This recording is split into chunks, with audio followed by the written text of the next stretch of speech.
students of standard 9. Today we are going to study chapter 2, tissue. Tissue. It is the collection of specific cells which perform distinct function.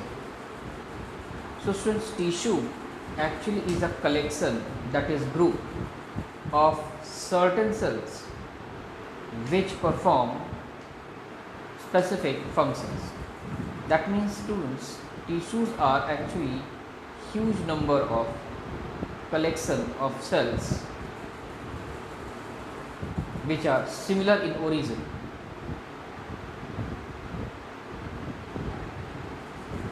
Similar cells which perform distinct function.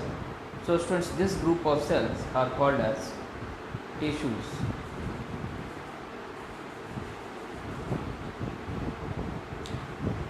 Plant tissue. It is of two types: meristematic tissue and permanent tissue.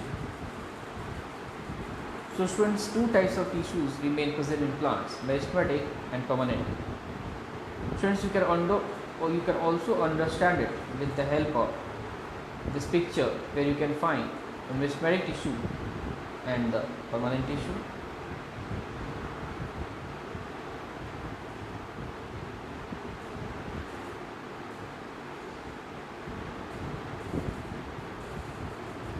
Meristematic tissue. These are the specific tissues, the cells of which are dividing. So students, the cells of meristematic tissues are rapidly dividing. So students, if you concentrate in this picture, you can find huge number of cells.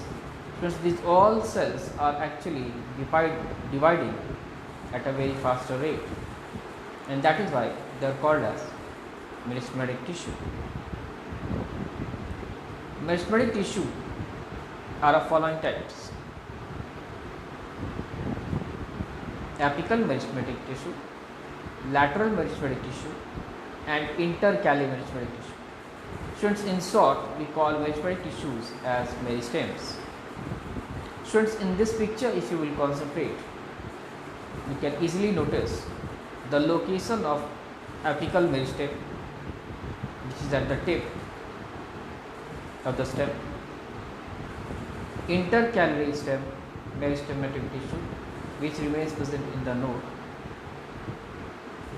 and lateral meristem, which remains present in the lateral surface of the stem.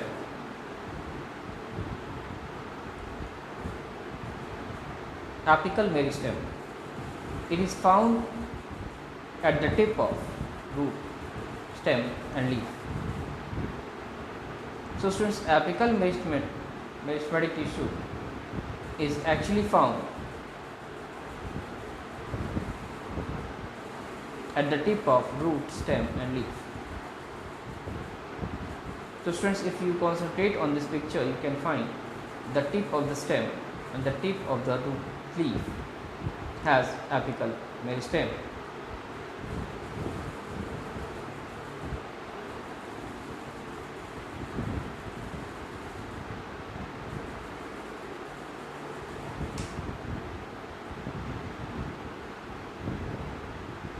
Lateral meristem.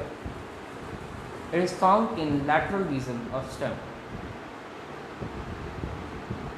So students, lateral meristem is actually the type of meristematic tissue which remains present on the peripheral region of the stem. So students, you can see here the peripheral region of the stem. So students, this is the peripheral region of the stem where lateral meristematic tissue remains present.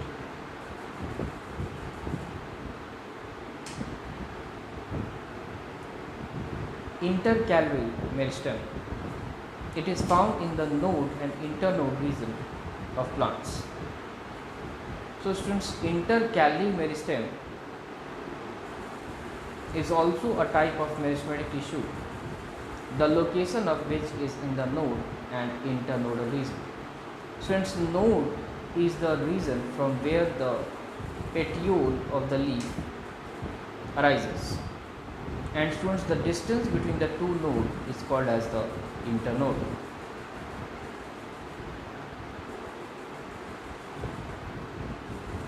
Permanent tissue. The cells of this tissue do not divide. Students, the most important feature of permanent tissue is that the cells of this tissue do not divide. So students, here you can notice that huge number of cells are there, but they are not dividing, that is, they have attained maturity. Students, this kind of cells are called as permanent tissues. It is of following type: simple and complex.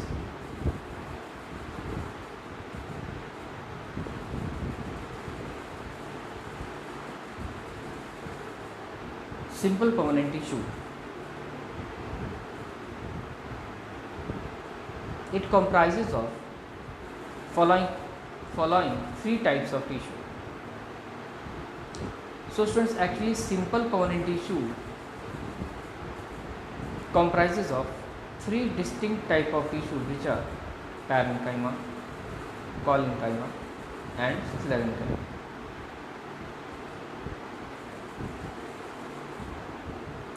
Parenchyma. Since parenchyma is a living tissue because there are presence of nucleus in parenchyma. Students, you can also notice that in the parenchyma the cell wall is thin. So this is the identifying feature of parenchyma, students, that the cell wall of the parenchyma are thin.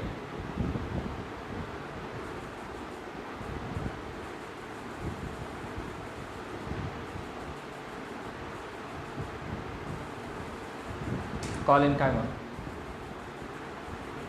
It is also living tissue.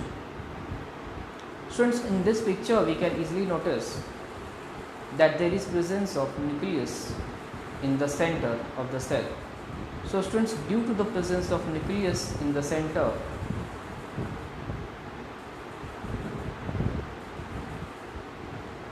or the periphery, collenchyma cells appear living. Students, here you can find that there is presence of cellular deposition, and this cellular deposition makes the cell wall of the collenchyma a little bit thick.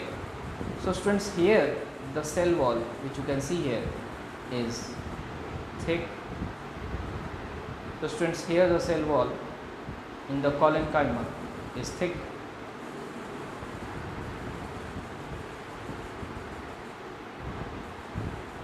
Sclerenchyma. It is non-living tissue.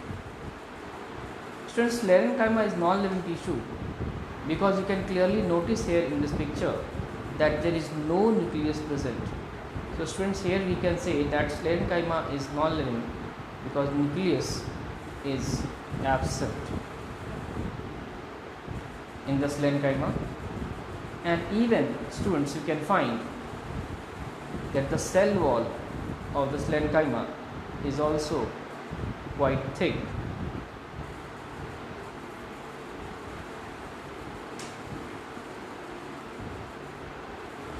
Complex permanent tissue. It comprises of xylem and phloem.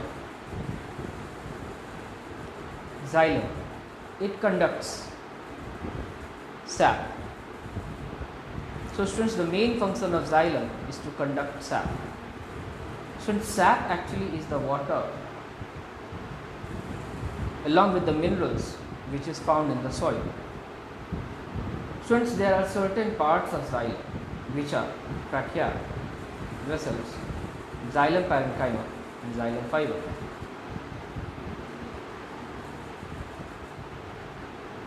Phloem, it conducts starch. So students, the main function of the phloem is to conduct starch, and the important parts of the phloem are sieve tubes, phloem parenchyma, companion cell and sieve plate.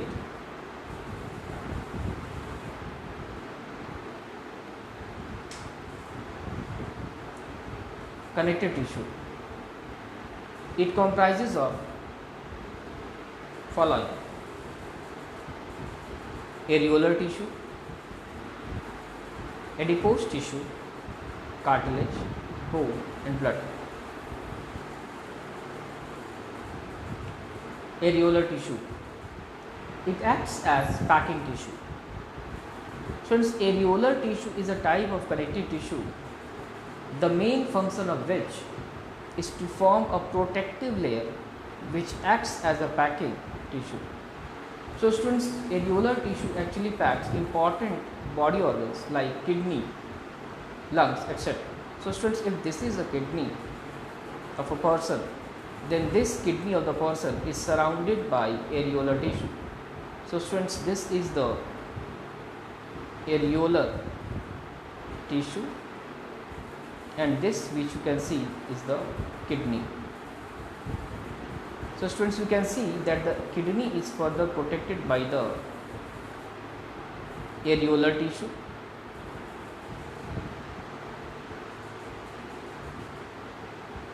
Students, in this picture also you can notice that the areolar tissue has fibers, ground substance.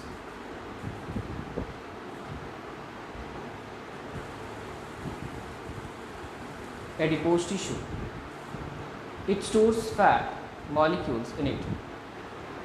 Students, adipose tissue is the most important type of connective tissue because it is the only connective tissue which has the capability to store fat in it.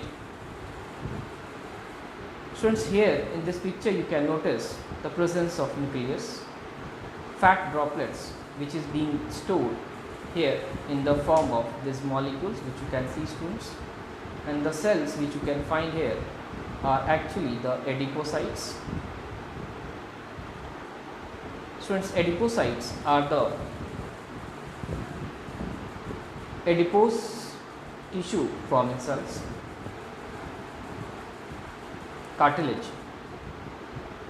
it is an elastic connective tissue and it is formed by chondrocytes. Students, cartilage remains present in the ear, pinna,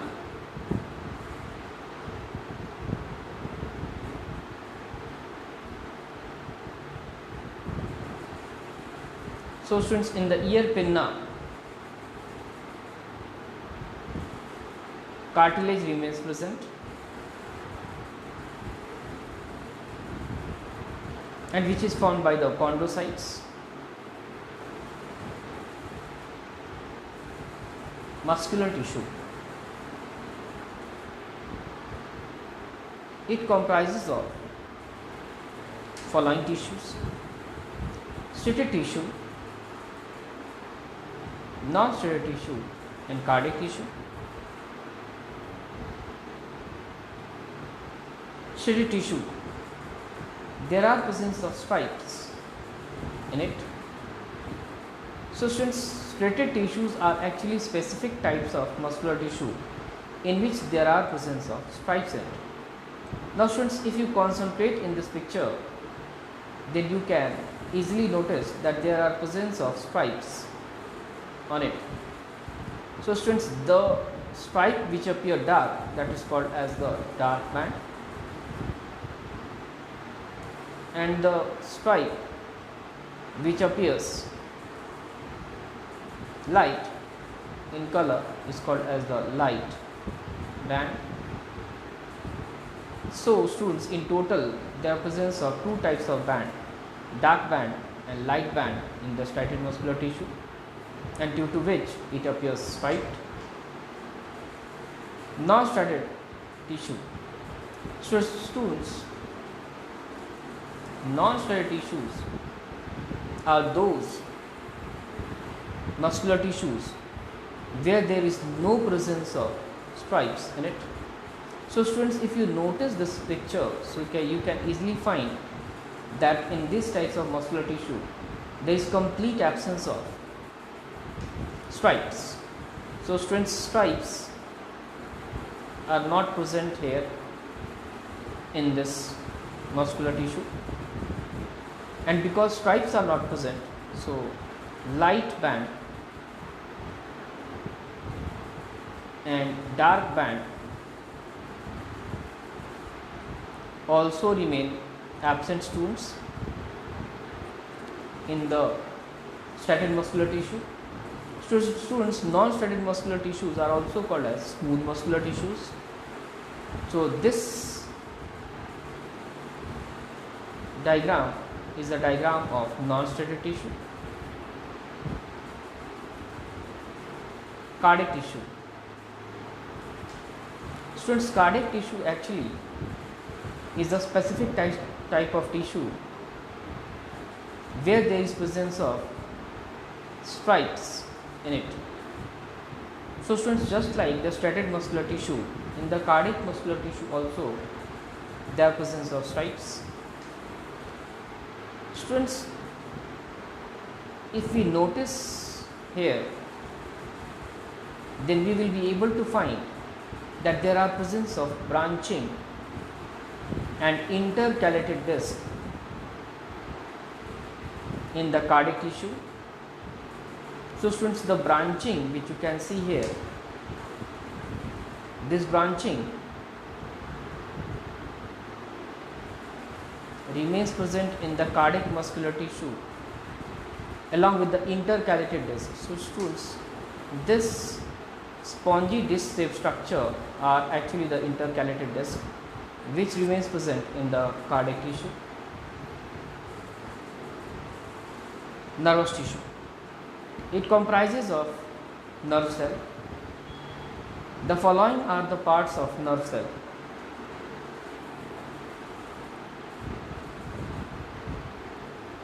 axon, cyton and dendron. So students, axon, cyton and dendron, these all three parts taken collectively forms the nerve cell.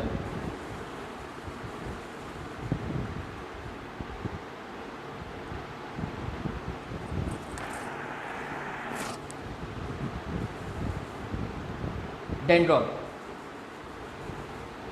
It is the projection of cyton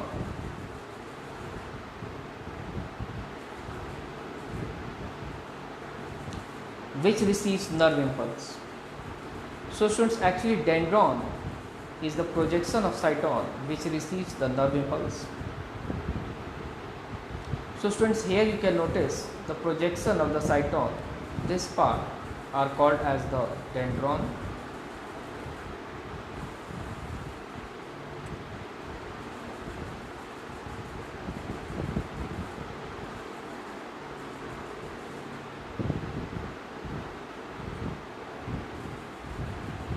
Cyton. It is the widest part of nerve cell. So students, here cyton is supposed to be the widest part of nerve cell. And students, in this picture, if you notice, then this is the widest part of the nerve cell, and that is why it is called as cyton. Students, cyton receives all the sensory impulses from the dendrites. Axon. It is rod-like bundle of nerve fibers. So students, axon actually is the rod-like bundle of nerve fibers. Students, here you can notice that the axon is appearing like a rod-like bundle of nerve fibers. the main function of which is to carry the sensory impulses from the cyton to the synaptic terminal.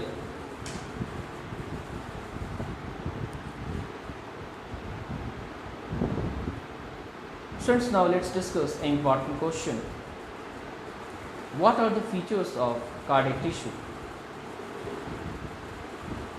Intercalated disc and branching are the features of cardiac tissue. Thank you, students.